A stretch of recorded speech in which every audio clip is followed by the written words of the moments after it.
terceiro dia houve um casamento em Caná da Galileia, e a mãe de Jesus estava lá, e Jesus e seus discípulos também estavam lá. Quando o vinho acabou, a mãe de Jesus lhe disse: eles não têm mais vinho.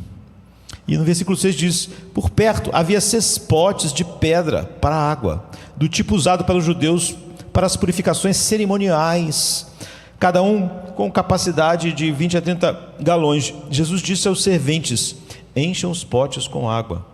Então eles os encheram até a borda, até em cima. E em seguida ele disse: agora tirem um pouco e levem ao mestre de cerimônias. Eles assim o fizeram, e era vinho. Então, a primeira coisa que está acontecendo aqui é que o casamento naqueles dias era um grande evento. Um grande evento. A gente pode dizer que hoje ainda é um grande evento, um casamento, né? Mas ele dura o quê? Às vezes, antigamente, a gente tinha uma cerimônia na igreja, e depois, quem sabe, ia para um salão de festas, mas isso durava algumas horas. Hoje em dia nem tem mais quase cerimônia na igreja. As pessoas já fazem cerimônia no salão de festas mesmo. Eles querem uma cerimônia muito rápida, e depois você tem umas 2 horas, 3, e tudo acaba, não é? Então, apesar de a gente pode dizer que os casamentos hoje ainda são um grande evento, eles naquela época não diriam que os casamentos em nossos dias era um grande evento. Mesmo há pouco tempo atrás que eu falo, é o que? 100 anos atrás.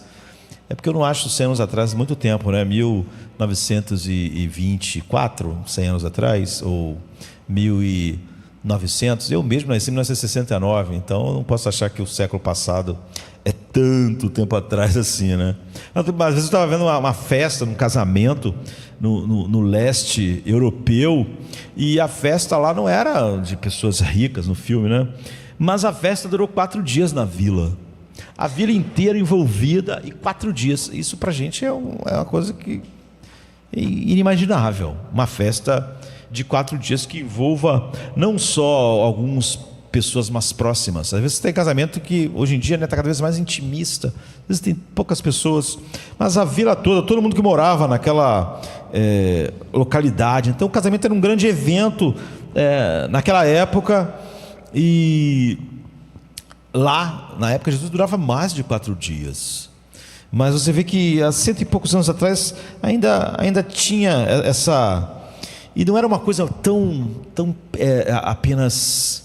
A gente faz tudo sobre nós apenas, né? Mas era sobre a comunidade toda envolvida, a família toda envolvida, porque eram sociedades que dão muito mais importância ao coletivo do que ao individual, não é? A como você faz parte de uma família, as suas obrigações para com a família ou para com a sua aldeia, a sua cidade, e o lugar que você ocupa nisso. Então era um evento socialmente muito mais significativo do que é agora, como o próprio casamento. E a gente precisa também ter em mente que, embora isso não seja uma questão de vida e morte, não é? Eles ficaram sem vinho. Ou seja, você pode dizer que o primeiro milagre de Jesus não estava tocando em algo que fosse uma questão de vida e morte, não é? Mas naquela época era o vinho que fazia a festa uma festa. E isso até hoje, o vinho é esse símbolo de alegria, não é? E é verdade até hoje. E foi uma grande negligência, e isso se transforma num grande problema, porque o vinho é que faz a festa ser festa. Sem o vinho não teria festa, não é? E era uma cultura de vergonha, não é? E de honra naqueles dias, diferente da cultura que a gente vive hoje. E numa cultura mais individualista como a nossa, você não está muito preocupado com as coisas que preocupavam essas pessoas. Como o que eu faço está impactando a minha família? As pessoas dizem: não, eu quero ser feliz. Como está impactando a minha família, o problema é a minha família. Como isso está impactando a minha cidade, o meu... Não me importo com ninguém, eu me importo comigo. Essa é a ideia que nossa cultura tem. É muito, muito diferente. Aquela é uma cultura de honra e vergonha. Trazer desonra para a sua família é a pior coisa que existe. Hoje as pessoas não se importam. Elas dizem: eu quero ser feliz. Se isso vai desonrar minha família, o problema é minha família. Não tem nada a ver com isso. Cada um vive a sua vida. Cada um constrói a sua identidade, a sua ideia de felicidade, mas não naqueles dias. A ideia de trazer vergonha para a sua família, vergonha para o seu pai, vergonha para os seus, a sua cidade, não é? Um traidor ou então um covarde, ele trazia vergonha sobre todo mundo, sobre a família dele, sobre a vila dele, e também a honra que ele recebesse, todo mundo participava dela. Então, trazer desonra para a sua família e seu povo era um grande problema. Além disso, naqueles dias, comer não era só uma questão de alimentação, não é? Era uma questão uma questão de comunhão, realmente. Era muito significativo, significava amizade, confiança, trocas reais. É por isso que Jesus usa essas expressões assim: então eu cearei contigo e você comigo, porque comer junto, comer uma refeição junto não é uma coisa banal como é hoje, não é? Era uma coisa significativa comer junto. Eu cearei contigo e você ceará comigo. Nós estaremos na mais profunda intimidade de relacionamento. Então envolvia amizade. Não comer com alguém, se você se recusasse a comer com alguém, era uma questão de rejeição. Eu não como com essa pessoa. Era uma questão de desrespeito. Por isso era tão chocante quando Jesus comia com pecadores e pecadoras, porque de alguma maneira era visto mais do que simplesmente dividir uma refeição. Tudo era carregado de significado em uma cultura de honra e vergonha. Portanto, essa grande falta significava que não só aquele casal seria envergonhado, mas a família deles. E eles iriam experimentar culpa e vergonha. Culpa e vergonha. Quando você, numa cultura de honra e vergonha, você traz não honra, não é? Você sente culpa pelo que você fez atingir toda a sua família, todos os seus amigos, todas as pessoas, a sua vila, a sua cidade. E a gente sabe que culpa e vergonha estão intimamente ligados. E o fato de Jesus saber que está resgatando aquelas pessoas que eram responsáveis por ter vinho ali, é visto no fato de que ele escolhe deliberadamente fazer o vinho naqueles potes. Tudo aqui, esse é o primeiro sinal que aponta para tudo que Jesus veio fazer e tudo que ele não é? E aqueles potes eram os potes usados pelos judeus para as purificações cerimoniais. O sistema cerimonial e sacrificial de adoração era tal que várias maneiras pelas quais os israelitas deveriam lavar e derramar sangue e purificar coisas estavam espalhadas na vida cotidiana deles. Um culto na velha aliança é muito diferente do culto em que nós estamos, onde todas as coisas necessárias para nos levar a Deus, nós totalmente indignos, foi feita por alguém. Foi feita por alguém definitivamente, nos dando esse acesso. Mas naqueles dias tudo tinha que ser feito de novo e de novo e de novo, até que aquilo que Deus proveu realmente viesse para fazer isso definitivamente. Então, esses potes era o significado da contínua purificação que o judeu tinha que estar sempre fazendo e fazendo e fazendo, porque você não pode entrar diante de Deus a menos que seu pecado seja purificado. Você não pode entrar. A ideia de que Deus simplesmente aceita o que nós cantamos porque nós estávamos com uma boa intenção é uma ideia falsa. Se Deus ouviu nossos louvores hoje, foi por causa do sangue de Cristo. Sem isso, nossos cânticos seriam mera prepotência pecaminosa, fluindo de fonte pecaminosa diante de Deus. Então, representava ser purificado. Você não podia entrar diante de Deus a menos que o seu pecado fosse purificado. O que Jesus está dizendo é o seguinte: eu vim para trazer as realidades e a alegria que os ritos cerimoniais e sacrificiais dos judeus apenas apontavam. Esses potes de lavagens cerimoniais não deixam ninguém mais limpo. Finalmente aqui está o primeiro dia, o primeiro sinal, a introdução do que eu vim fazer, que é a única realidade que faz o homem poder entrar na presença de Deus e desfrutar realmente dele, não com o horror, não é, da inimizade, mas com a alegria da comunhão.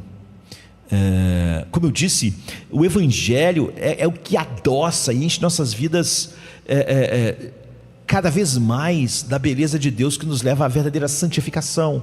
É por isso que eu estava falando que a gente tem um ferrão como abelha para lutar pela verdade, mas o que nós nos deleitamos mesmo é em Deus.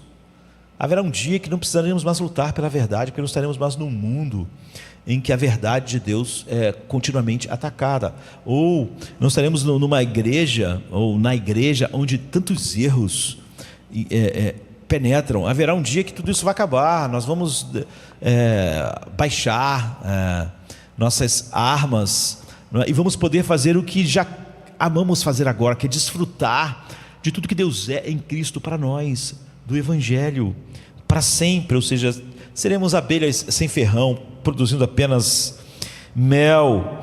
Então ele está dizendo: eu vim trazer expiação, eu vim trazer purificação do pecado, estou trazendo a realidade para a qual essas coisas apontavam, esses potes de purificação, os animais mortos, todas as maneiras que vocês tinham que se purificar, de quão indignos vocês são diante da santidade de Deus. Então esse é o primeiro sinal. Isso aponta para tudo que ele era, tudo que ele veio fazer, e toda a alegria indizível e cheia de glória que isso trazia. E ele resgata, como resgatou aquele noivo, aquela noiva, da culpa e da vergonha. Ou seja, Jesus está dizendo assim: eu vim lidar com a culpa e com a vergonha. Esse é o grande drama da alma humana, culpa e vergonha. Ninguém quer se sentir culpado, porque todo mundo se sente.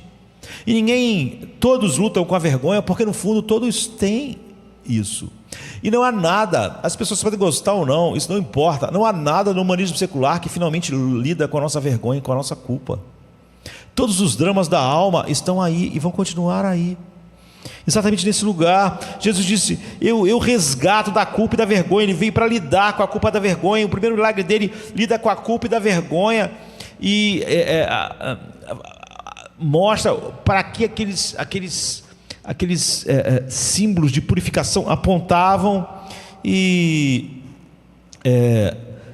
na nossa língua a palavra vergonha significa meio que um senso geral que você não é o que você devia ser. Sabe, você se sente envergonhado porque você sente que você devia ser mais do que você é. Não apenas de maneiras mais altas e sublimes, né, espirituais, mas em tudo. Você sente que você não é o que você devia ser, que todas as suas capacidades não alcançam o que deviam alcançar, que todas as suas afeições não são o que deviam ser, e que você então deve viver uma vida que é um jogo de esconder coisas e mostrar coisas que você acha que vão de alguma maneira lidar com a vergonha, ou não vão expor a vergonha. Então a vergonha ela está mais ligada a uma coisa geral. O ser humano, ele está sempre lidando com a vergonha, porque ele sempre sabe que de uma maneira geral ele não é o que devia ser. Ninguém precisa contar isso para ele, ninguém precisa traumatizá-lo. Ele já se sente assim. Eu diria que esse é o trauma do pecado, né? Ele sente que ele não é o que devia ser. Agora, a vergonha assim, então, é uma coisa mais geral, que você sente que você não devia. Em nada você é o que devia ser. Em tudo você é aquém do que você devia ser. Mesmo quando as pessoas acham que você é muito bom em determinada coisa, você sabe que você não é tudo aquilo que aquela pessoa acha, e que de maneira geral você não é o que devia ser. Então a vergonha é uma constante na vida do homem a leste do Éden, não é? Agora já a culpa é uma dor por algo que você realmente fez. Não é só um sentimento de que você não é o que devia ser, não é? A culpa, ela realmente está ligada. Eu fiz algo que traz culpa direta, uma coisa ligada. Então a gente podia dizer que de maneira geral a vergonha é uma coisa mais geral. Eu sei que não deveria ser, que não sou aquilo que eu deveria ser. Isso traz um senso contínuo de vergonha e uma uma vida em que você está sempre tendo que esconder o que mais mostra que você não é o que devia ser, e tentando apenas revelar o que está mais adequado com o que você devia ser, e lutando para que as pessoas, controlando o que as pessoas sabem, porque é assim que você não pode lidar com a vergonha em si mesmo. Você está fazendo um controle de danos, Vou deixar as pessoas verem o que menos mostra o que o que eu deveria ser e não sou, e vou esconder o máximo que exponha o que eu não sou, o que deveria ser. Então a vergonha é uma coisa mais geral. Eu sei que não sou o que deveria ser. Já a culpa é uma coisa mais específica. Está ligada a atitudes específicas. Você pode ligar ela a algo realmente que você fez, e não só um estado geral, que eu não sou o que eu deveria ser de forma geral. Então, se você quiser entender as duas coisas, por exemplo, certa vez eu já mencionei o livro aqui, até numa série de sermões, onde o livro foi mencionado várias vezes, não é? O Médico e o Monstro. Mas há filmes antigos a respeito dele, há um de 1931 e um de 1941, filmes antigos e em preto e branco, com atores que não são tão conhecidos agora. E eu lembro que o de 41 é com Frederick March. Outro dia alguém me perguntou assim: como você fala de filmes em preto e branco, fala de filmes velhos, porque você via filmes assim, porque não é tão comum. Mas durante um tempo eu tive algo que hoje em dia é quase que uma coisa da pré-história, né? Eu tive locadora, na verdade mais uma locadora, né? De filmes. E é óbvio que não faz tanto tempo assim. Hoje locadora não faz nenhum sentido, né? Acabou. Uma coisa que parecia tão boa, né? Numa época, e tinha tantas lucrativo, mas que de repente a tecnologia acabou. As pessoas sempre têm medo do que a tecnologia vai fazer, né? E vai acabar com algumas coisas, mas a vida é assim mesmo. A gente não morre porque as coisas que a tecnologia veio substituiu. Então veio os streams e não tinha mais necessidade de locadora, fechou. Ninguém morreu de fome, né? As pessoas tinham empresas disso e elas fecharam. Os grandes estúdios vendiam fitas para essas empresas e elas tiveram que achar outras formas, né? E eu tinha locadora, mais de uma. Mas isso não me colocava em contato com filmes tão antigos assim, como essa pessoa perguntou, porque eu menciono tanto filmes, às vezes, tão antigos de 31, 41, filmes em preto e branco. Mas eu trabalhava então com filmes mais da época. Mas um dia apareceu um senhor lá, que ficou muito amigo da gente, o seu Franklin, e ele adorava filme, mas ele não gostava de nenhum filme que a locadora tinha. Não é? Ele era essas pessoas que estão de idade e estão bem de vida, não é? Então ele tinha os seus gostos peculiares, então ele ia muito na locadora, ele ia lá demais, mas ele não queria ver nenhum filme que estava na locadora, nenhum filme da época. Ele só queria ver coisa antiga. Ele também era antigo mesmo. As coisas antigas eram da época que ele não era antigo. Então ele queria ver filmes só de 1930, de 40, de 20, de 50, filme preto e branco. Mas é óbvio que a locadora não tinha isso.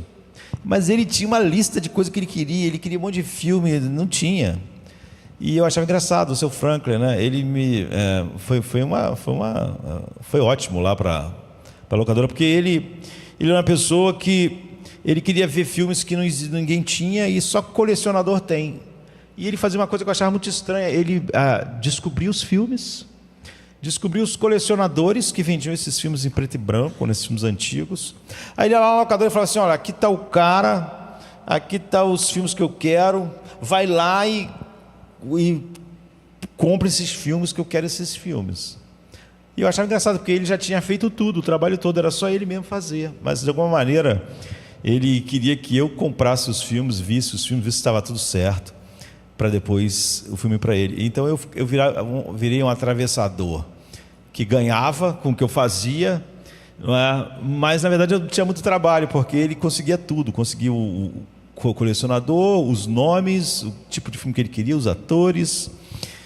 Mas eu tinha que ver, eu tinha que pegar, ver se estava bom, se os filmes estavam bons e tal. Isso fez eu ver uma quantidade enorme de filmes antigos, porque ele Ele tinha uma coleção e ele parecia que nunca ia terminar essa coleção. Ele tinha dinheiro para gastar com isso. Isso me fez ver muitos filmes. E um desses... às vezes eu vi esses filmes, O Médico e o Monstro, várias vezes, né? Porque tem o de 31, tem o de 41. E o Dr. Jekyll, no filme de 41, ele começa a explicar, numa cena do filme, que ele descobriu uma maneira científica, né, de separar a parte boa da parte ruim do homem, não é?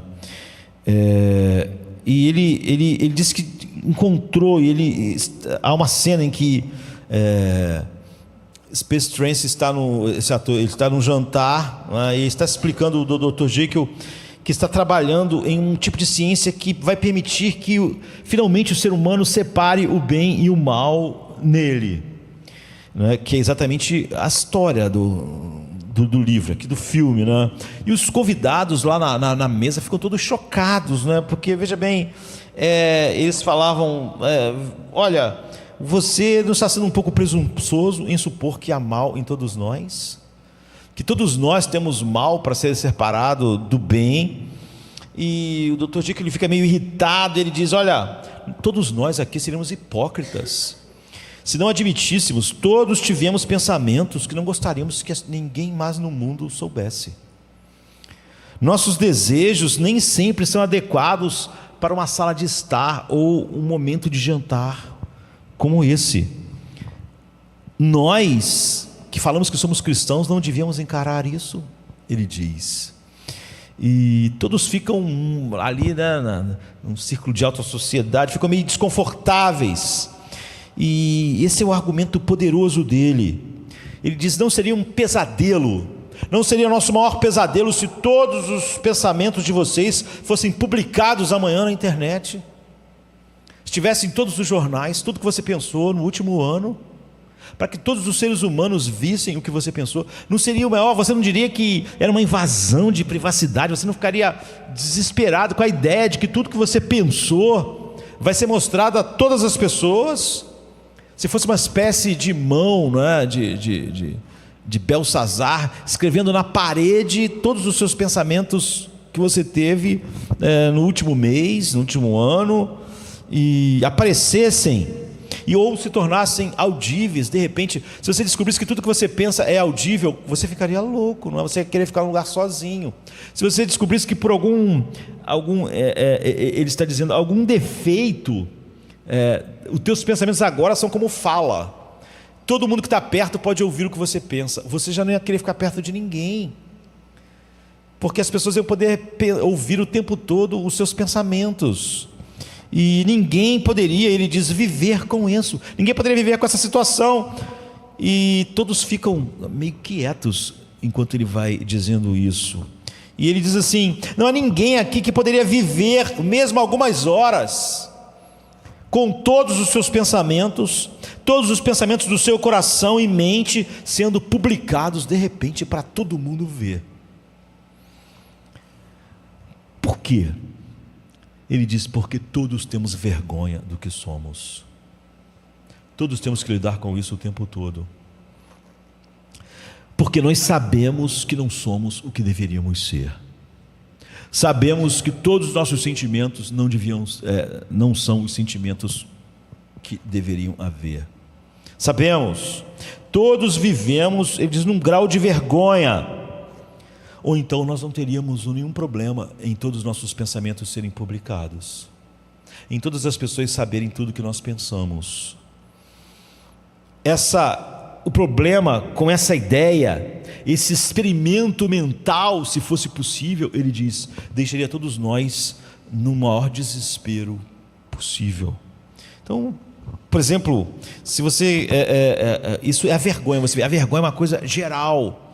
Ele não está falando sobre uma coisa específica, ele está falando sobre o todo. O todo que nós sabemos que não somos o que devíamos ser, ou não pensamos tudo só o que devíamos pensar, ou não sentimos tudo só o que devíamos sentir, de tal maneira que, se isso de alguma maneira se tornasse audível, ou fosse escrito numa parede, ou fosse publicado, então seria um pesadelo para nós. Mas quando a gente fala de culpa, a vergonha e culpa, a culpa ela está ligada a algo específico, não é? E não tão geral assim como a vergonha generalizada. Então, na literatura, por exemplo, Macbeth de Shakespeare, acho que foi publicado em 1606, não sei, talvez seja um dos maiores clássicos a respeito disso. E a mulher de Macbeth, a Lady Macbeth, ela na obra de Shakespeare, ela luta o tempo todo com a culpa. Ela matou um homem ajudando o seu marido, ou tentando ajudar o seu marido a se tornar rei, mas a culpa vai destruindo ela durante a história. E ela vai enlouquecendo, ela vai tendo, ela vai vir, a partir de determinado momento, ela sempre vê a mão dela suja de sangue. E ela lava a mão, ela vai ficando com compulsão de lavar a mão, porque ela vê que a mão dela está suja de sangue, e ela lava a mão, e a mão dela nunca fica limpa, sempre há algum resquício de sangue lá. É assim que Shakespeare está elaborando como a culpa nos devora.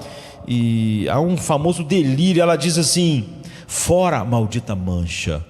Quem diria que aquele velho teria tanto sangue? O velho é o rei Duncan, né, que eles mataram. Nem todos os perfumes da Arábia poderiam adoçar esta pequena mão, deixá-la cheirosa. Fora a maldita mancha. Eu não consigo tirar. Então ela desenvolve essa coisa de lavar a mão, porque ela vê sempre isso. Ela vai acabar se suicidando por causa da culpa consumidora dela. Jesus vem e diz: só eu posso lidar com a culpa e a vergonha. Nada pode. É por isso que eu vim. Essa é uma das razões pelas quais eu vim. Eu vim como o único que posso lidar com a culpa e a vergonha. Ninguém mais pode. Ela é destruidora, igual foi para Lady Macbeth, ou apavorante, igual no Médico e o Monstro, e não há nada que o homem possa realmente fazer. É totalmente inútil. O homem vive esses horrores em sua alma, e não há nenhuma cura para eles no mundo. Qualquer mancha, qualquer culpa, qualquer mácula, não importa que você tenha de maneira geral, e daquilo que você pode rastrear como culpa, não é? Eu posso purificá-la, Jesus está dizendo. Foi para isso que eu vim. Então essa é a primeira coisa que a gente aprende aqui, no primeiro sinal de Jesus. Está dizendo o que ele veio realmente fazer. A ideia de que a alma humana pode ser tratada por alguma coisa que não é Cristo, é uma ideia da escuridão no nosso mundo, mas é uma ideia totalmente diabólica na igreja. Te encontrei no meio do silêncio, mais real que tudo que vivi. Teu olhar me fez inteiro, teu amor sorriu pra mim. Não busquei tua presença por medo, mas porque é doce estar aqui. Teu perfume enche o tempo, tua voz me faz existir. Nada mais tem esse sabor, só em ti se aprende o amor. Jesus, meu prazer, meu abrigo, és o lar que escolhi como abrigo. Cada parte do que sou se refaz quando te dou. Jesus, meu descanso, meu riso, em teus braços o paraíso. Nada falta quando estás, só te amar já é ter paz. Teu carinho cura o invisível, tua presença é meu festim. Não preciso de promessa se te tenho aqui em mim. És canção que nunca cansa, é silêncio que diz sim. Meu tesouro, minha dança, és começo, meio e fim. Tudo em mim deseja ardor pelo toque do teu amor.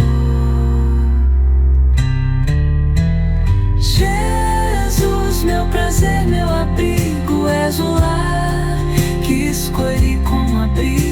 Cada parte do que sou se refaz quando te dou. Jesus, meu descanso, meu riso, em teus braços o paraíso. Nada falta quando estás, só te amar já é ter paz. Que o mundo passe, que o tempo fuja, teu amor é onde tudo muda. Já provei, não há igual. Te amar é meu bem total, meu sentido, minha luz. És o canto que me conduz. Teu amor me fez dizer: quero só te pertencer.